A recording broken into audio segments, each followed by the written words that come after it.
If you may also be struggling with an addiction to social media, I want to bring in Dr. Brian Boxer Wachtler. He's the author of the new book, Influence, the Impact of Social Media on Our Perception. Doctor, thanks so much for joining Top Story tonight.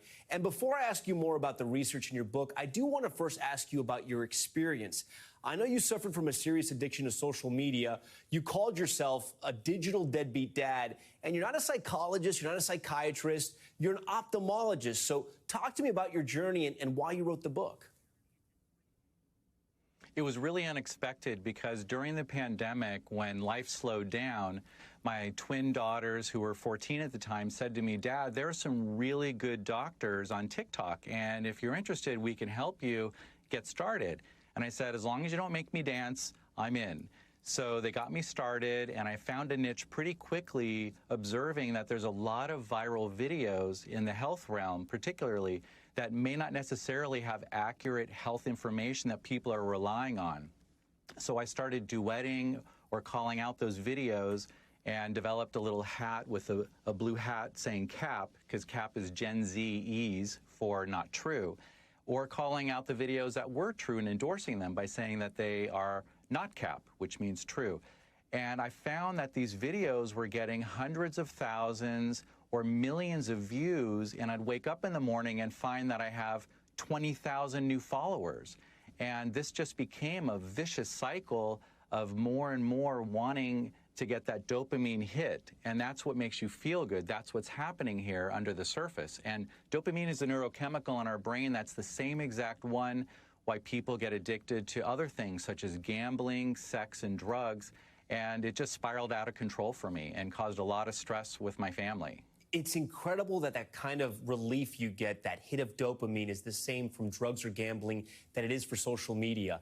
In the book, you talk about a test, if you will, that you can give yourself. And I'm going to take it actually right now. We have it here. Walk us through this, because you have 6 big questions that you should ask yourself to find out if you're addicted to social media. Yeah, so let's go through this test here. So the first one is, do you find that is social media the first thing that you check in the morning, sometimes while you're even still in bed, and it's the last thing you see at night? The second one is, do you constantly check social media for fear of missing out? And the third one is, are you always scrolling as if you're playing the slot machine at a casino and not even realizing how much time has flown by? And the other ones are, for example, are you finding that you get this rush, or that you are getting this, when you're listening to other people, are you listening just with one ear while you're basically just craning your neck over your phone? And number 5 is, do you get this rush when someone likes or engages with one of your posts as if they're a real friend? And lastly, are you unable to not check your phone when you hear that notification or the buzz or the vibration from Twitter, Facebook, Instagram, LinkedIn, TikTok, or YouTube? And if you answered yes to any of these, and you're finding that it's interfering with your ability to work productively or study in school and get good grades, or even, as in my case, it was interfering with relationships, those are the hallmarks of an addiction. So you're saying if you answer just yes to one of those 6 questions, and I marked off 2 here, unfortunately, you may have an addiction to social media?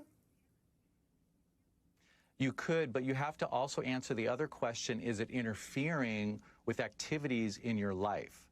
So that's the key second one that has to be hinged to, because in my case, it was causing a lot of stress. I wasn't even listening to my kids. I was in the kitchen.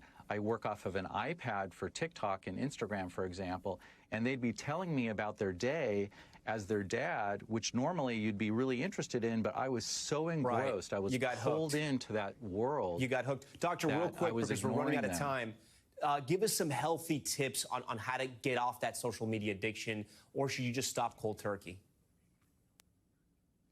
It can be very stressful to stop cold turkey, but people can try. But I think first start with something easy, like turn off all notifications on your phone, including the vibrations. And number 2, don't keep your phone by your bed so that you're not going to be so tempted to check it. And number 3, if you're going to a party or you're going out to dinner or spending time with friends, leave your phone at home or in the car so you can focus on the most important things in life, which is spending time with real people in the flesh, not on your virtual friends in that space. Wait, hold on. I'm just liking something on Instagram. No, I'm just joking, doctor. It is so true. It is so real. That test is eye-opening, and I look forward to reading your book. Thanks so much for coming on Top Story tonight.